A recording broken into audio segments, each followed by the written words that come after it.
Palavra da Verdade. Devocional de 12 de novembro. Enfrentando a idolatria do Estado. Falou Nabucodonosor e disse: Bendito o Deus de Sadraque, Mesaque e Abdenego, que enviou o seu anjo e livrou os seus servos que confiaram nele, pois não quiseram cumprir a palavra do rei, preferindo entregar o seu corpo a servirem e adorarem a qualquer outro Deus senão ao seu Deus. Portanto, faça um decreto, pelo qual todo povo, nação e língua que disser blasfêmia contra o Deus de Sadraque, Mesaque e Abdenego seja despedaçado e as suas casas sejam feitas em monturo, porque não há outro Deus que possa livrar como este. Daniel 3, 28 e 29. Nabucodonosor levantou um monumento sagrado como símbolo de seu poder estatal. Era costume dos reis erigirem imagens de si mesmos nas províncias do império, primeiramente como reconhecimento de sua divindade, segundo como emblema de sua soberania. Isto era feito especialmente nas províncias onde não apareciam pessoalmente. A cúpula governamental é convocada e obedece à ordem do rei, nos versos 2 e 3. 8 classes da elite política de todas as províncias são citadas. Quando os grandes oficiais do reino se colocam em pé e se preparam para se prostrarem perante a imagem, eles a estão consagrando solenemente como símbolo do poder mundial de Nabucodonosor e sua glória divina. Os povos, nações e homens de todas as línguas sob o domínio do império também são convocados para adorar a estátua e obedecem à ordem do rei, nos versos 4 a 7. A intenção é unir o reino sob uma só religião estatal. Prostrar-se perante a estátua não era apenas uma manifestação de reverência e reconhecimento do poder mundial, mas também das suas divindades. Conforme lemos no capítulo 1, versos 19 e 20, tendo se destacado no meio da classe intelectual do reino, os amigos de Daniel passaram a assistir diante do rei.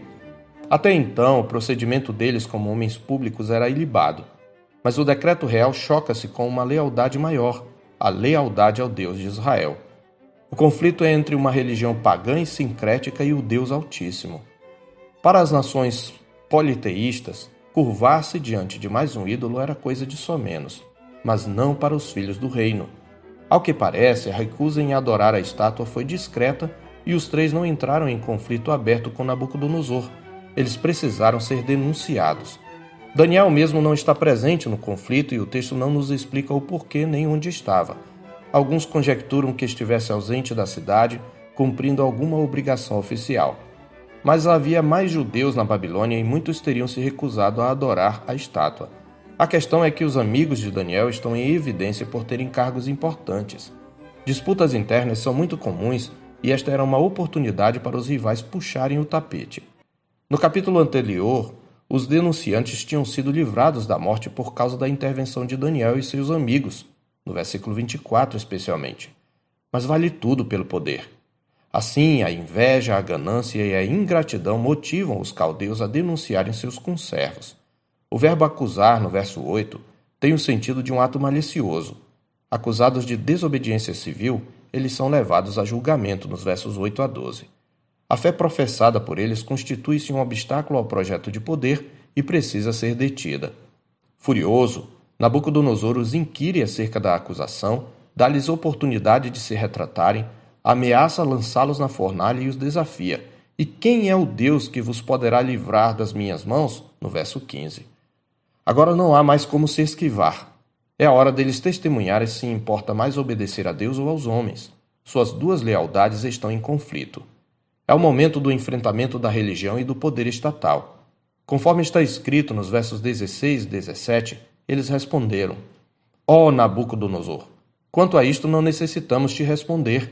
Se o nosso Deus, a quem servimos, quer livrar-nos, ele nos livrará da fornalha de fogo ardente e das tuas mãos, ó rei. Se não, fica sabendo, ó rei, que não serviremos a teus deuses, nem adoraremos a imagem de ouro que levantaste. Note que em sua resposta, Sadraque, Mesaque e Abdenego não se preocupam em defender a si mesmos nem a Deus, muito menos se vão viver ou morrer, mas tão somente se propõem a serem testemunhas do Deus a quem eles serviam. E são condenados pelo rei. Em sua fúria incontida diante da inesperada resistência, o rei ordena a execução de maneira cruel e implacável. A chama da fornalha é aumentada 7 vezes. As fiéis testemunhas são manietadas e lançadas ao fogo que de tão altas chamas matou os homens que os lançaram. Mas é na fúria do fogo implacável que brilha a glória do Deus dos deuses. Nos versos 24 a 27, o rei e sua cúpula testemunham o livramento dos servos do reino. Além de as chamas não lhes fazerem mal, o rei ainda testemunha a presença de um quarto varão com eles, cujo aspecto é descrito como semelhante a um filho dos deuses. A cena é interpretada por alguns como a presença do Cristo pré-encarnado, embora esta não seja uma opinião unânime. De qualquer forma, ela nos lembra a promessa de Deus em Isaías 43, 2. Quando passares pelas águas, eu serei contigo. Quando pelos rios, eles não te submergirão. Quando passares pelo fogo, não te queimarás, nem a chama arderá em ti. E conforme o verso 26, diante do livramento, Nabucodonosor reconhece Sadraque, Mesaque e Abednego como servos do Deus Altíssimo, a quem ele glorifica. A cena final tem inegável sabor messiânico. O rei ordena a todo o povo, nação e língua que honrem o Deus do reino. A cena é uma antecipação da glorificação final do Rei das Nações, como está escrito em Apocalipse 7, versos 9 e 10. Depois destas coisas, vi e eis grande multidão que ninguém podia enumerar, de todas as nações, tribos, povos e línguas, em pé diante do trono e diante do Cordeiro, vestidos de vestiduras brancas com palmas nas mãos, e clamavam em grande voz, dizendo: Ao nosso Deus que se assenta no trono e ao Cordeiro pertence a salvação. Temos muito a aprender com Sadraque, Mesaque e Abednego. Em primeiro lugar, aprendemos que os filhos do reino não devem ceder à pressão da maioria. Muito menos devemos nos calar diante de uma minoria barulhenta que, tendo se apossado dos aparatos ideológicos do Estado, faz valer a sua vontade, diante da qual muitas vezes ficamos calados para não sermos acusados de sermos politicamente incorretos ou de incorrermos nos pecados pós-modernos, estabelecidos como tais por essa nova moralidade anti-Deus, onde tratar o pecado como pecado é rotulado de discurso de ódio e intolerância. Sim, porque essa sociedade multiculturalista tem um padrão de moralidade, mas trata-se de um tipo de moralismo onde o mal é tratado por bem e o bem por mal, onde o que antes era virtude agora é pecado. Precisamos resistir a essa pressão mesmo que percamos a vida. O crente deve preferir o fogo ardente da perseguição ao fogo lento da sedução do pecado que destrói a fé. Em segundo lugar, não devemos confundir fé corajosa com arrogância ufanista, nem confiança em Deus com a tentativa de manipulá-lo. Os amigos de Daniel não disseram que Deus iria livrá-los. Eles não tinham certeza. Eles disseram: se o nosso Deus quiser livrar, ele nos livrará, mas se não, ainda assim permaneceremos fiéis.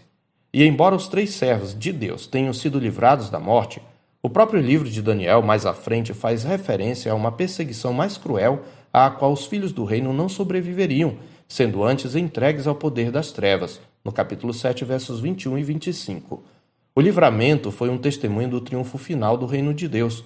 E quando olharmos para esta narrativa dentro do contexto mais amplo das Escrituras, perceberemos que entre as fiéis testemunhas não temos apenas aqueles que extinguiram a violência do fogo, escaparam ao fio da espada, da fraqueza tiraram força, fizeram-se poderosos em guerra e puseram em fuga exércitos de estrangeiros. Entre os heróis da fé temos outros que foram torturados, não aceitando seu resgate para obterem superior ressurreição. Outros, por sua vez, passaram pela prova de escárnios e açoites, sim, até de algemas e prisões. Foram apedrejados, provados, cerrados pelo meio, mortos a fio de espada. Andaram peregrinos, vestidos de peles de ovelhas e de cabras, necessitados, afligidos, maltratados, homens dos quais o mundo não era digno, errantes pelos desertos, pelos montes, pelas covas, pelos antros da terra, conforme Hebreus 11, 34 a 38. Em terceiro lugar, aprendemos que a provação da fé robustece a alma, dá virilidade ao espírito e coragem ao coração. Uma vida cristã fácil enfraquece a alma. Vivemos num mundo hedonista que não suporta a aprovação e uma mensagem diabólica tem sido ouvida dos próprios púlpitos cristãos que você tem que ser feliz. Mas este não é o objetivo maior do cristão neste mundo. Antes é glorificar a Deus e dar testemunho do Evangelho de Cristo, ainda que isto lhe traga sofrimento. Pois ele sabe que, como disse nosso Senhor, bem-aventurados os perseguidos por causa da justiça, porque deles é o reino dos céus, em Mateus 5,10. Por isso a Escritura nos recomenda em 1 de Pedro 4,19 que os que sofrem segundo a vontade de Deus encomendem a sua alma ao fiel Criador na prática do bem.